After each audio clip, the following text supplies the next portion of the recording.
Amém. Pedir aos irmãos para que abram as Bíblias de vocês em Efésios capítulo 1. Nós faremos a leitura a partir do versículo 15. Efésios 1. Nós vamos ler do versículo 15 até o versículo 23. O tema da mensagem é Autor da Nossa Redenção. Uma série de exposições na carta do apóstolo Paulo aos Efésios, e agora do versículo 15 ao versículo 23 do capítulo 1.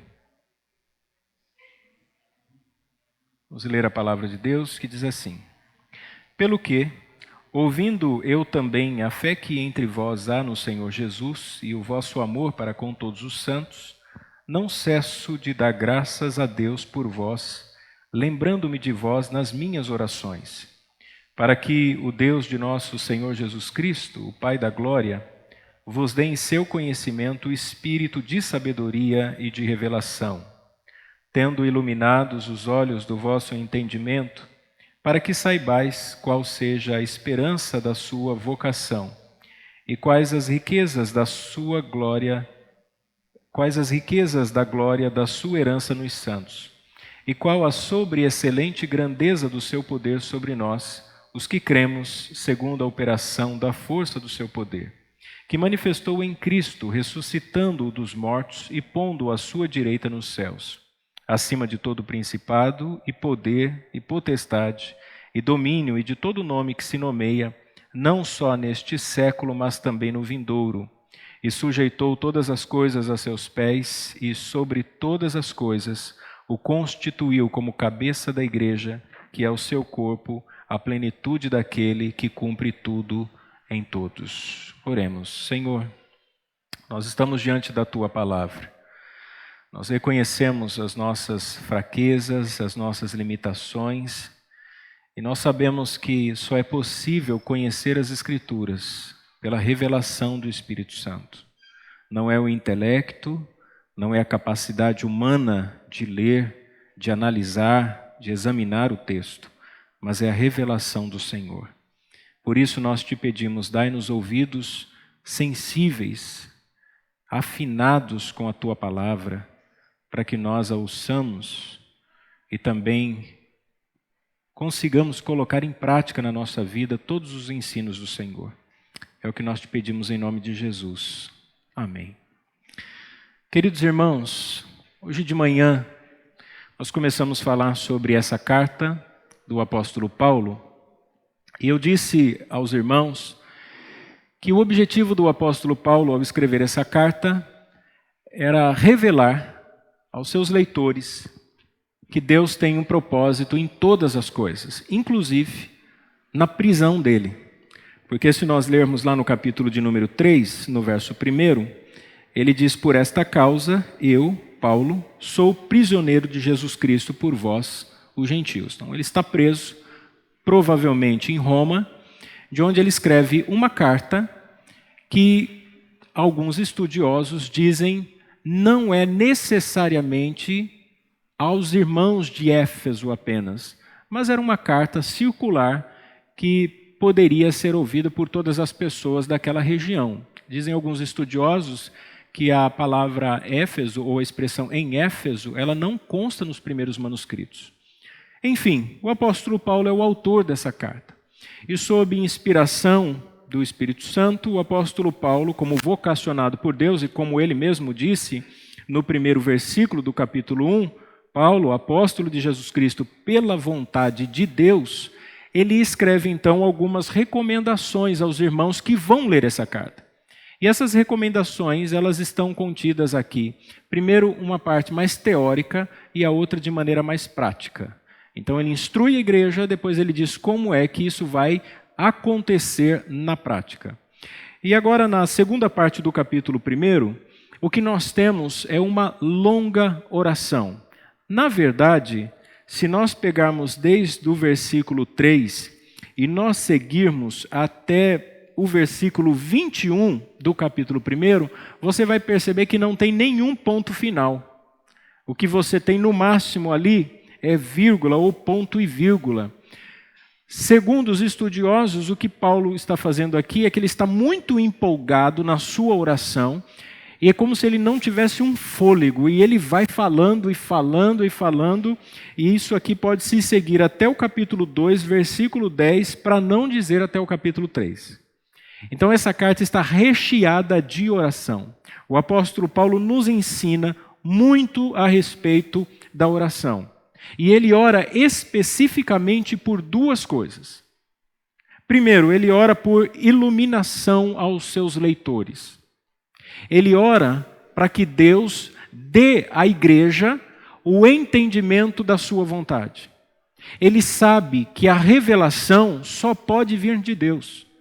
Ele ora para que o Senhor ilumine aqueles leitores, para que Deus traga entendimento à mente daquelas pessoas. Esse é o primeiro motivo da oração de Paulo. O segundo motivo é para que eles entendam a natureza do poder de Deus que agora opera na igreja. Para que eles entendam a grandeza desse poder. E aqui nós já temos uma lição maravilhosa para nós. Por quê?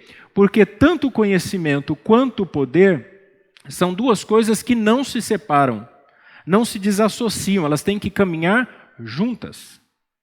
Nós precisamos ter conhecimento de Deus, nós precisamos conhecer a palavra de Deus, nós precisamos buscar mais de Deus, nos envolver mais com as Escrituras, nós precisamos mesmo que Deus ilumine a nossa mente, mas nós também precisamos conhecer o poder de Deus.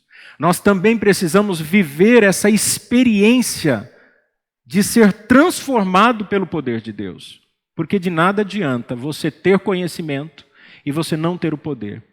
Então existem dois extremos. Existem aqueles que mergulham na busca pelo conhecimento. Isso não é ruim, né? Se dedicar, se debruçar sobre as Escrituras, elucubrar-se, né? Buscar com muita vontade, de madrugada. E tem gente que gosta de ler bons livros teológicos e examinar a Bíblia, fazer uma boa exegese, estudar as línguas originais. É muito bom. Isso é maravilhoso. Nós precisamos do conhecimento da palavra de Deus. Agora, você não pode fazer isso em detrimento à vida de oração. Você não pode fazer isso tudo e esquecer que você precisa ter uma experiência vivencial. Que você precisa sentir o poder de Deus na sua vida, transformando e agindo na sua vida. Por outro lado, existem aqueles que acham que o que vale a pena é só o poder. É só a unção, só a mão de Deus agindo na vida dele, e ele busca milagres, e ele quer ver Deus fazer coisas extraordinárias, mas ele foge do estudo, foge de conhecer.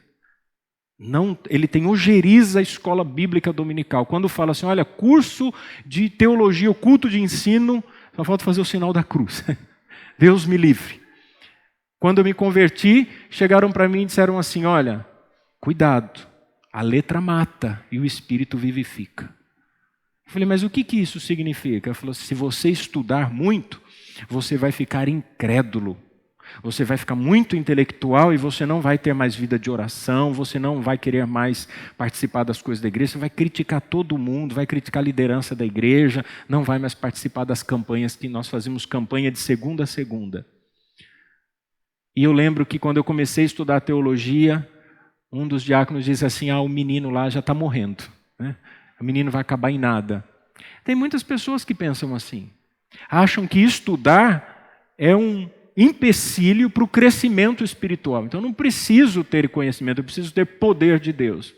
E aí o que nós temos é esse perfil de cristão que busca o poder de Deus, mas que não tem conhecimento, ele é ignorante.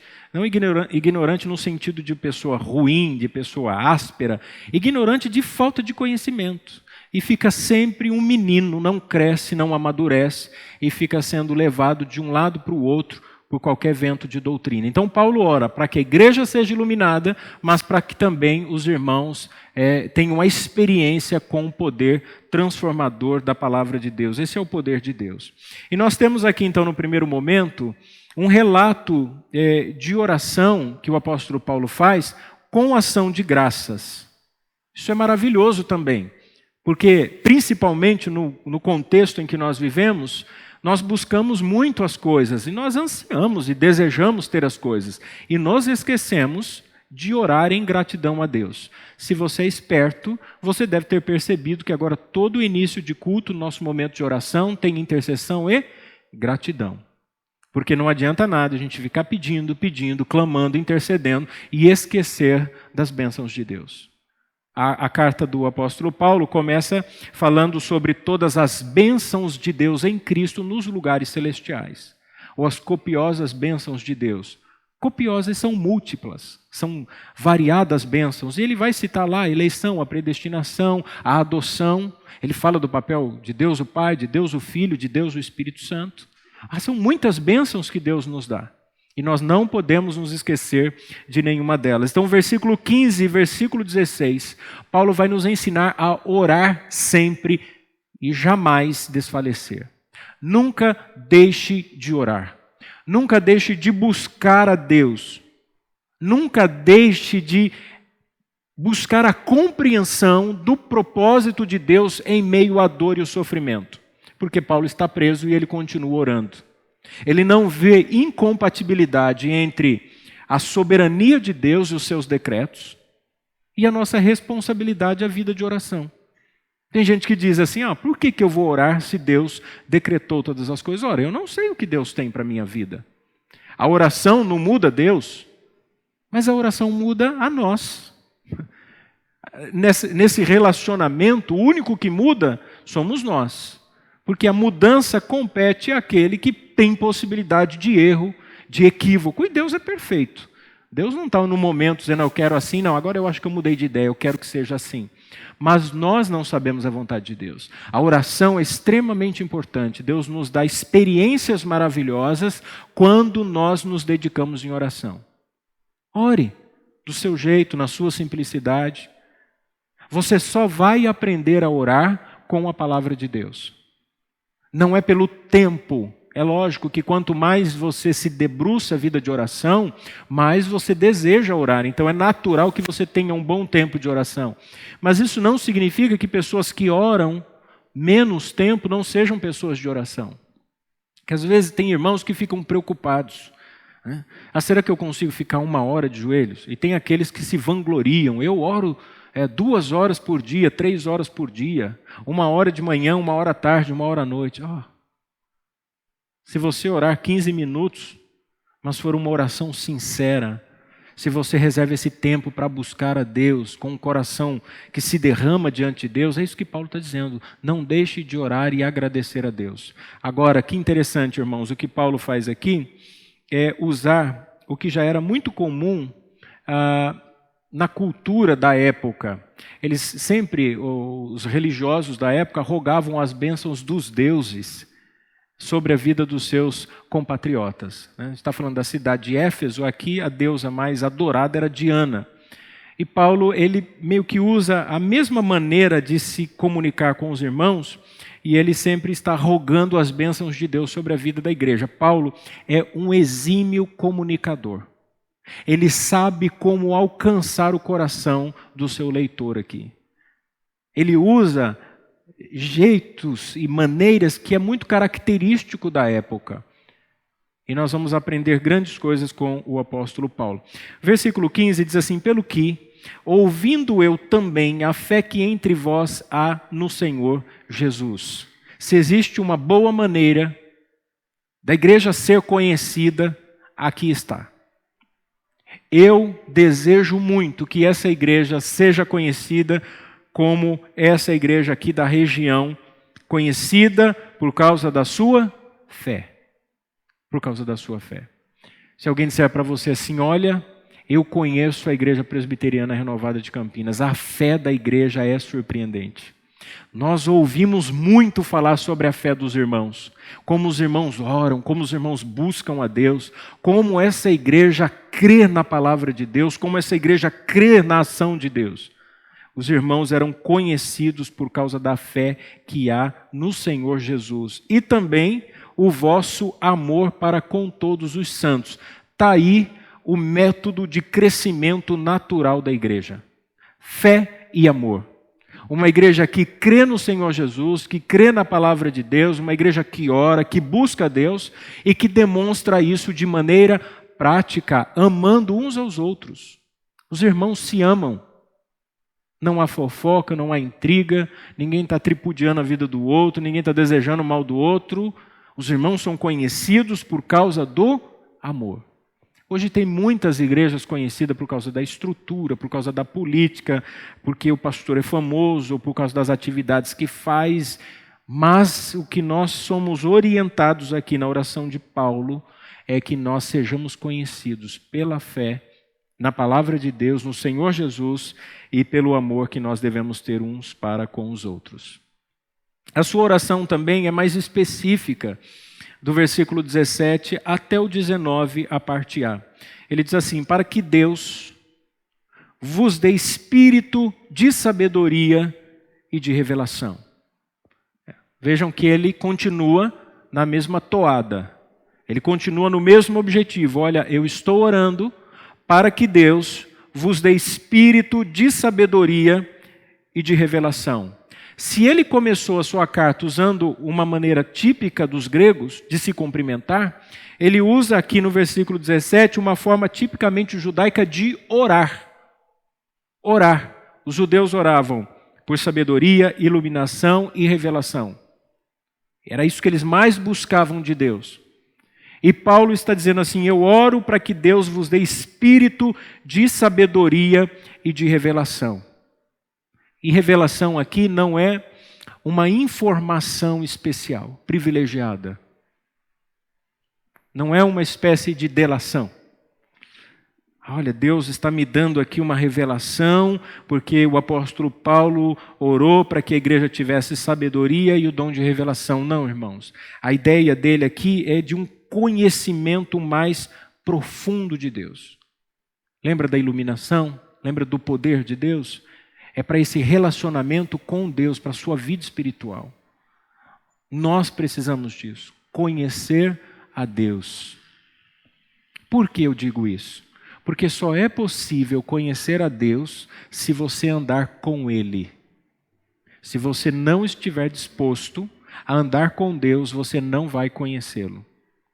Você pode ouvir falar sobre Deus, você pode ler as Escrituras que dizem a respeito de sua pessoa, você pode até fazer um seminário teológico, você pode ter bons amigos que conhecem a palavra de Deus e que te orientem, mas você não vai ter essa experiência porque você não anda com Ele.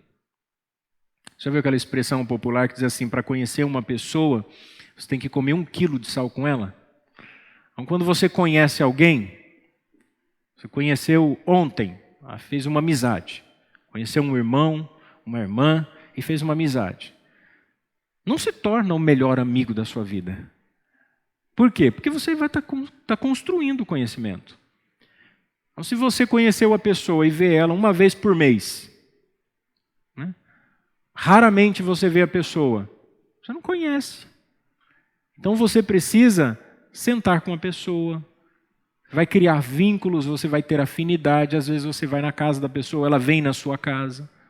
Você come 1 quilo de sal assim, rapidinho? Não. Você não convida a pessoa no primeiro momento para ir almoçar na sua casa, não é assim? Oi, tudo bem? Prazer. Oh, você não quer almoçar em casa? Não é assim. Por quê? Porque isso gera vínculo de confiança. Então você precisa buscar conhecer a Deus através da sua companhia. Se você não ora, se você não tem essa intimidade com Deus, como que você vai conhecê-lo? Como que eu vou conhecê-lo se eu não dedico tempo para a intimidade com Ele? Se os melhores amigos, se as pessoas mais próximas são aquelas com quem eu tenho intimidade, com quem eu compartilho a minha vida, são pessoas com quem eu posso compartilhar as experiências vividas na comunidade. O grande desafio na liderança pastoral é exatamente conseguir ter essa afinidade com todas as pessoas. Porque, para pensar, hoje nós temos 157 membros.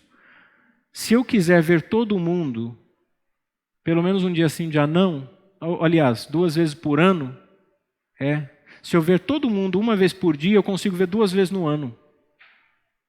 Eu não consigo ir na casa de todo mundo. Porque se o ano tem 365 dias, imagina um pastor que tem uma igreja com 400 membros, ele vai visitar um por dia, ele não consegue visitar todo mundo. É lógico que tem famílias, ele visita tudo de uma vez. E esse é o grande desafio. E às vezes eu sei que tem pessoas que falam, puxa, o pastor precisaria ser mais próximo de mim. Eu também gostaria. Há muitos desafios que todos nós enfrentamos. Os problemas que nós temos. Eu também compartilho da dor dos irmãos e também tenho as minhas dores da minha família. Então, se você tem os seus desgastes, os seus problemas, eu também tenho. Tenho minha família também. Não é fácil, tem momentos que as coisas não se ajustam. E assim somos nós. Então nós precisamos uns dos outros. Então você cria vínculo com um irmão, com outro, e a comunidade se ama e se torna conhecida pela fé e pelo amor que há entre os irmãos. E nós precisamos conhecer a Deus. E ele diz assim, olha, eu oro para que Deus dê a vocês espírito de sabedoria e de revelação. O verso 18, tendo iluminados os olhos do vosso coração, para que saibais qual seja a esperança da sua vocação e quais as riquezas da glória da sua herança nos santos. Paulo expressa o mesmo desejo repetidamente. Eu continuo pedindo a Deus que vos dê compreensão espiritual. Irmãos, que vocês cresçam espiritualmente, que vocês entendam essa vontade de Deus revelada na pessoa do seu Filho, que vocês entendam a grandeza da vossa salvação, que vocês entendam o poder transformador da palavra de Deus, que vocês entendam a mensagem cruciforme, porque a mensagem do Evangelho é mensagem de cruz. Que vocês entendam que essa aparente fraqueza é o poder de Deus para a nossa salvação, que aquilo que é loucura para os homens, porque como pode Deus salvar o mundo através da morte de um homem? Para nós é o poder de Deus. Deus precisa iluminar a nossa mente, Deus precisa abrir os olhos do nosso coração. Coração aqui é uma metáfora para entendimento. Ele precisa descortinar, precisa desvendar, revelar, significa tirar o véu. Você já foi numa peça de teatro ou numa apresentação musical que tem aquela cortina e aí fica todo mundo naquela expectativa, geralmente o teatro é escuro e tem luz apenas no palco. E aí as cortinas se abrem assim, revela, aquilo que está atrás.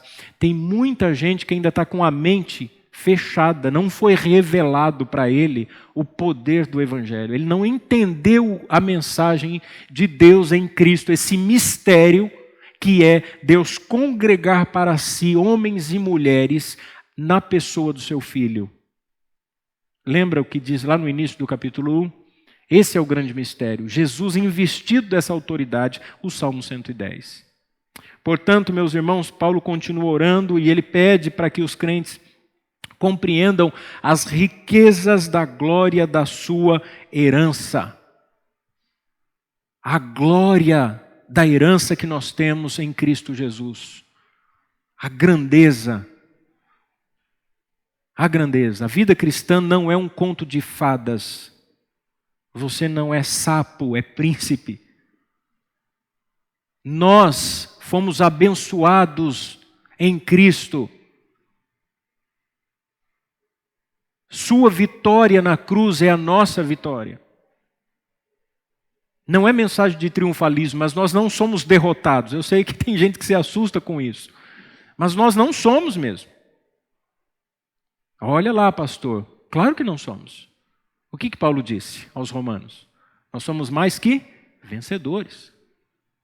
Porque nós podemos, porque nós temos força? Claro que não. Por meio daquele que nos amou. Deus nos amou e através do amado, seu próprio Filho, nos tornou vitoriosos. Então nós temos essa riqueza da glória, da herança nos santos. Tudo que Jesus conquistou, tem até um hino antigo que diz assim, tudo que Jesus conquistou na cruz é direito nosso, é nossa herança. A ideia contida é exatamente isso, que a riqueza da sua glória nos é dada por herança. Jesus Cristo nos garante isso. E nós estamos no já e no ainda não. Às vezes não parece que Deus está governando. Você olha para o mundo, tem sofrimento, tem imoralidade, né? Está aumentando cada vez mais a incredulidade.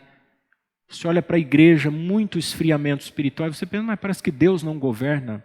Paulo está dizendo aos irmãos para que eles não se baseiem na realidade momentânea ali, no que eles estão vivenciando, mas para que eles olhem para a eternidade.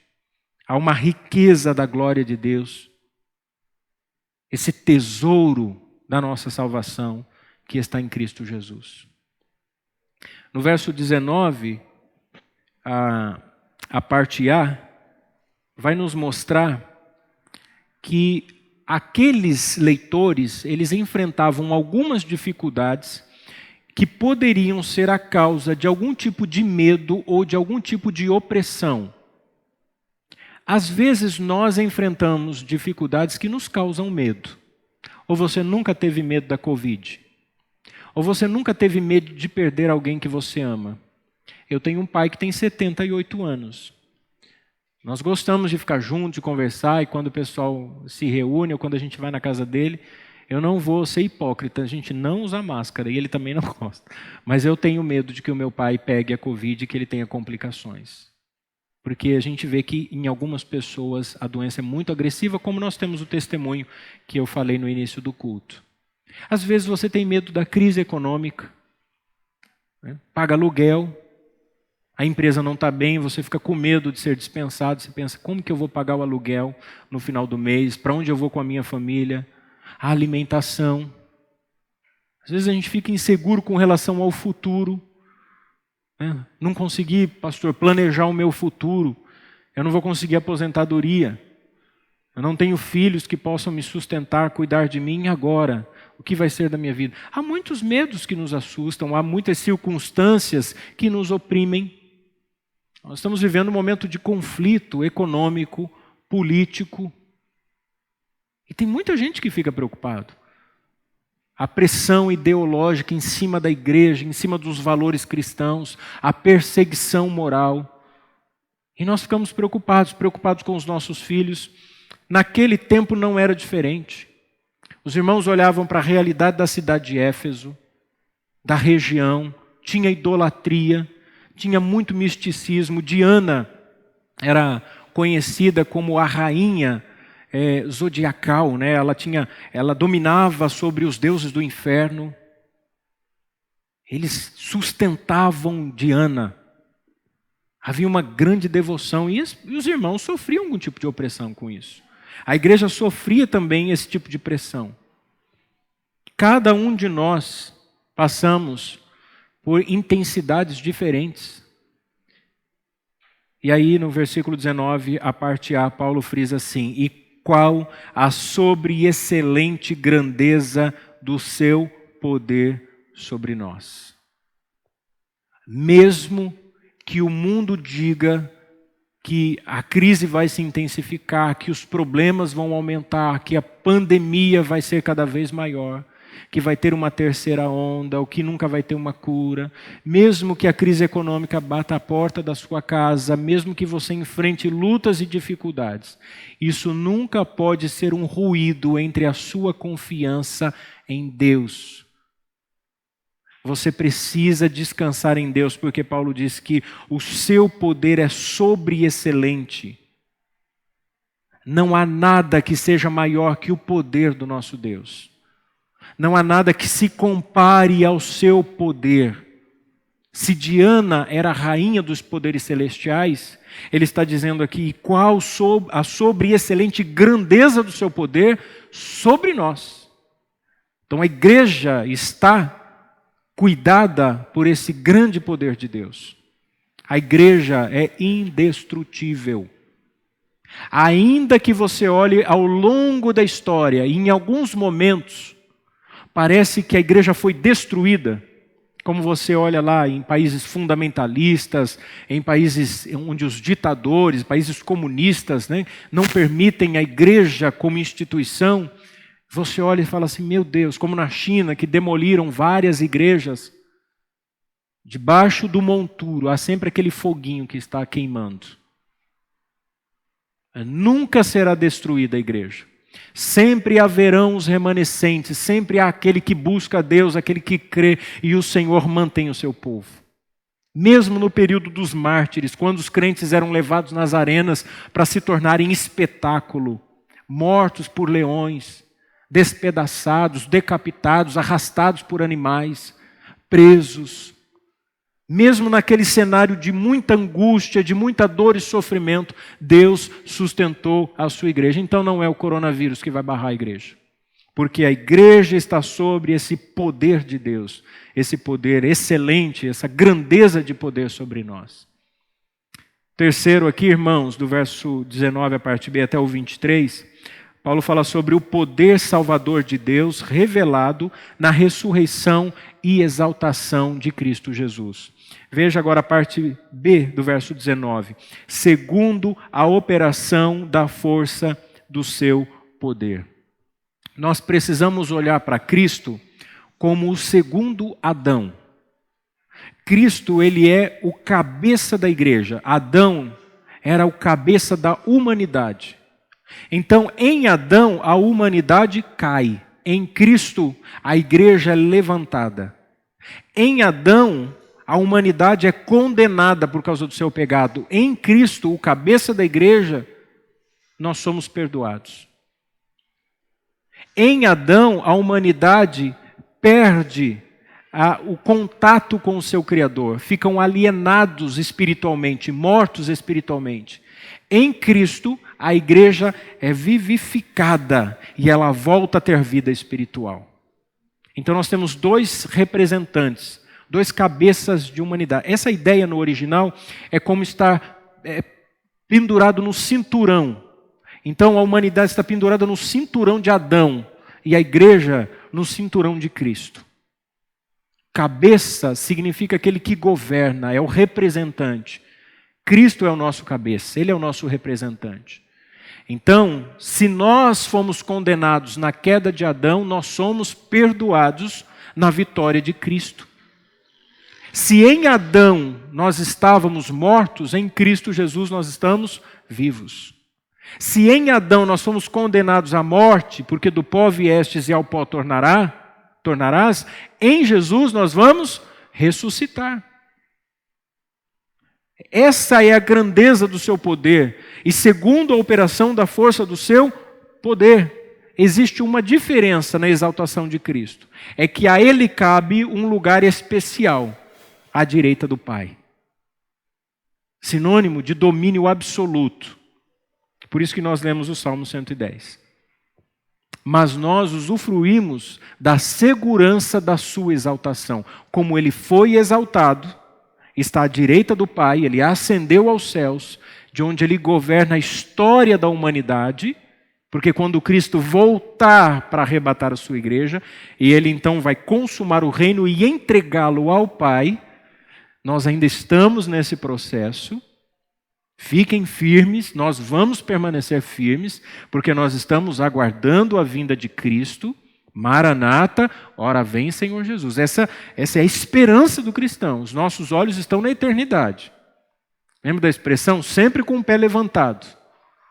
Não se prenda a esse mundo. Não fique fixando os seus pés assim como se você fosse viver aqui eternamente. Não digo na terra, mas nessa realidade caída. Não se apegue a isso. Aguarde os novos céus e a nova terra. Verso 20. E pondo-o à direita nos céus. A entronização de Cristo, né? O lugar de honra. Daí surge a expressão nos lugares celestiais. Cristo está nesse lugar. Todas as bênçãos de Deus sobre nós estão garantidas por causa dessa região celestial aqui. Por causa da exaltação de Cristo. Vejam, Jesus não foi removido da influência terrena.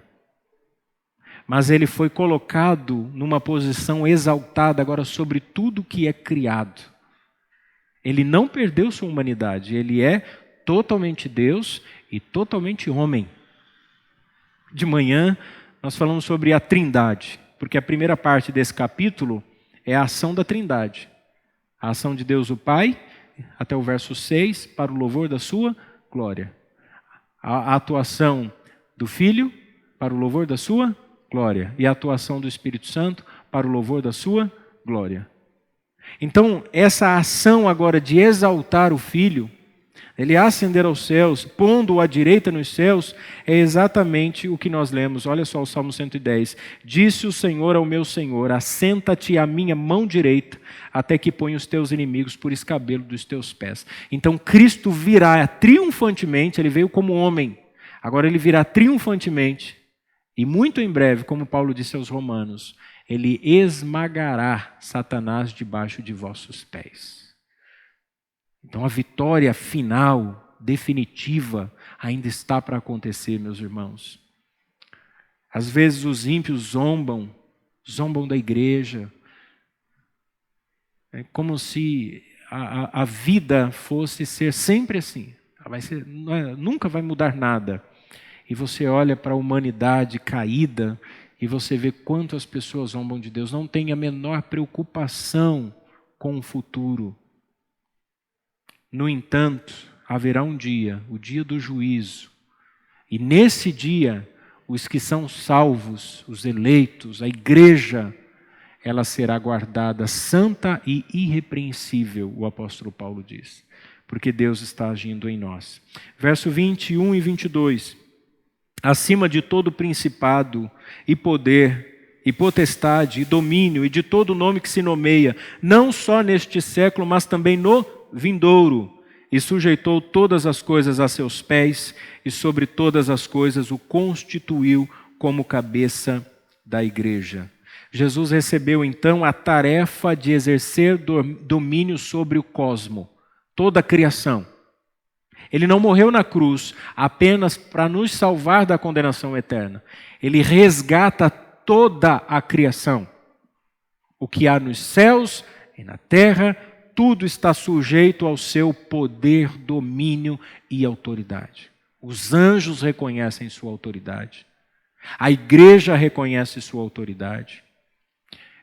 Apocalipse capítulo 6 diz que no dia da vinda do Senhor, os homens olharão para os montes e gritarão, cai sobre nós e esconde-nos da ira do Cordeiro. Homens de todas as classes, são mencionadas lá 6 classes de homens. Homens livres, poderosos, escravos, todos esses homens um dia olharão na vinda de Cristo e eles então perceberão o juízo de Deus sendo manifestado. Tudo está sujeito ao seu poder, pois ele está acima de todo principado, de todo poder, de toda potestade. A ele foi dado todo o domínio e está acima de todo nome que se nomeia, não só neste século, mas também no vindouro. E ele é o cabeça da igreja. Ele é o representante da igreja. Ele é o governante da igreja. Então, por que razão nós vamos temer? Se ele é o nosso representante, nós aprendemos aqui 2 coisas. Veja o verso 23. Que a igreja é o seu corpo, a plenitude daquele que cumpre tudo em todos. Bom, ele é o cabeça da igreja, que é o seu corpo. E então, a plenitude daquele que cumpre tudo em todos. Não existe corpo sem cabeça. Existe, é um dorso, mas não tem vida. Agora, veja, se nós não somos um torso, então nós temos cabeça. Esse é o membro principal. Todos os comandos que nós temos vêm do nosso representante. Então nós somos conduzidos, nós somos guiados por Cristo. E ele não só é nosso cabeça, mas ele também nos enche, ele nos preenche. É essa a ideia de plenitude daquele que cumpre tudo em todos. Paulo está dizendo, Cristo enche a igreja, ele é a nossa satisfação plena. Eu não tenho falta de nada, porque Cristo me basta. Nele minha alma se satisfaz. Nele eu encontro satisfação. Santo Agostinho, na sua oração, ele diz assim, eu provei a sua fragrância, e agora, como viverei longe de ti? Se o Senhor revelou a mim o seu cheiro, Ele está falando sobre a intimidade, Ele conheceu a Deus. Quem conhece a Deus não consegue viver sem Ele. Se eu conheço a Deus, se eu tenho essa experiência de conhecer Deus através do Evangelho, eu não consigo mais viver sem Ele, porque Ele me satisfaz. A plenitude daquele que cumpre tudo em todos. Aqui a ideia não é a salvação, ela já foi realizada no sentido de justiça, mas ela ainda está progressivamente sendo realizada em nós na santificação. Lembra daquelas fases da salvação? A salvação que é ser tirado de debaixo do juízo ou da culpa por causa da queda de Adão, nós já fomos. Nós não somos mais condenados. Mas nós ainda estamos sob a influência do poder do pecado. A santificação é esse processo de Deus, livrando-nos, libertando-nos. Conversão e santificação são muito parecidos nesse sentido, porque essa mudança de hábito, nós estamos sempre nessa batalha. As disciplinas espirituais são importantes para isso. Eu oro para que Deus me dê graça, para que eu tenha domínio próprio, para que o Espírito Santo produza seu fruto em mim, para que eu ame mais, para que eu tenha benignidade, longanimidade. Eu preciso orar, eu preciso ser orientado pela palavra de Deus. Às vezes a gente tropeça, erra, peca, se volta para Deus, se arrepende dos pecados, confessa os seus pecados. Hoje é noite de ceia. É a noite em que nós temos a oportunidade de lembrarmos a graça e a bondade e misericórdia de Deus, confessarmos os nossos pecados, pedir perdão a Deus, e Deus com certeza vai nos sustentar. Porque é Ele que nos enche, Ele que se torna presente, é Ele que está ativo no meio da igreja. Quando você tomar os elementos na sua mão, os elementos não serão transubstanciados. Eles não vão transformar-se no corpo e no sangue de Cristo, literalmente. Também não serão consubstanciados. Na oração do pastor, agora o corpo está no elemento? Não. Pão é pão, vinho é vinho. Mas há uma representação espiritual. Ele está espiritualmente aqui, presente entre nós. Lembra da carta de João às 7 igrejas? É Ele que está investigando a igreja. Eu conheço as tuas obras. Já parou para pensar nisso? Que Jesus está aqui andando entre nós? Que Jesus está examinando os nossos corações? Eu estou olhando para a face de cada um de vocês e vocês estão olhando para a minha. Mas Jesus está olhando para o coração de cada um. Eu conheço você pelo que você se permite conhecer. Eu não conheço, eu não olho o seu interior e você não sabe o que está aqui no meu coração. Mas o Senhor está aqui examinando cada um. Ele passa no banco, Ele olha, examina o coração, sabe do que você fez, sabe dos desejos que você tem, sabe dos seus sonhos, dos seus projetos, sabe da sua piedade, sabe da sua devoção, sabe se você ora, se você realmente ama Ele. Às vezes a gente pode falar que ama a Deus e o irmão diz assim, ó, que bom, nossa, você ama mesmo, né? Mas será que Jesus olha para nós e diz assim, não, realmente você me ama? Será que Ele é mais importante do que qualquer outra coisa na nossa vida? Será que...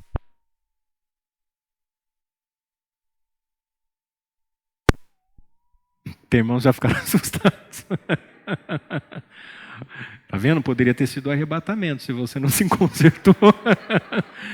É num piscar de olhos. Viu como que é, irmãos? Meu Deus, eu pensei, será que o povo subiu e fiquei eu, justo pregador? Ficou todo mundo em silêncio. Eu lembrei da pregação no templo provisório, exposição em Apocalipse. Eu falei, irmãos, Jesus está voltando, deu um trovão. Teve gente que pulou do banco. Mas, meus irmãos, é fato isso. Nós precisamos permitir que Deus trabalhe na nossa vida, no nosso coração. Tem uma frase de um antigo ministro da Holanda, foi um homem de Deus, Abraham Kuyper. Ele disse o seguinte, não há um único centímetro quadrado em todos os domínios da nossa existência sobre os quais Cristo, que é soberano sobre tudo, não clame, é meu. Então a sua vida, o seu tempo, seus bens, sua família, não há nada na sua existência dos quais Cristo não possa dizer, isso aí é meu. Você não é dono do seu nariz. Sou eu que te dou vida, sou eu que te sustento. Então, nós precisamos entender que Deus está operante no meio da sua igreja. E como igreja, nós temos essa união com Cristo e nós recebemos o antegosto. Nós sentimos as bênçãos vindouras. Quando você tomar a ceia, você vai sentir a alegria daquilo que virá a acontecer quando Cristo arrebatar o seu povo, as bodas do Cordeiro, a festa de casamento. Você já imaginou? A grande festa, o grande banquete. E lá você vai lembrar assim, puxa, olha, eu tomava a ceia na igreja com os irmãos, a ceia em miniatura, mas na representatividade, lembrando, memória, lembrando do sacrifício da cruz, até que Ele venha. E Ele veio. E agora nós estamos com o Senhor, e o Senhor é quem vai nos servir. Será uma grande alegria. Eu quero ver os irmãos lá, falar assim, olha, tá vendo?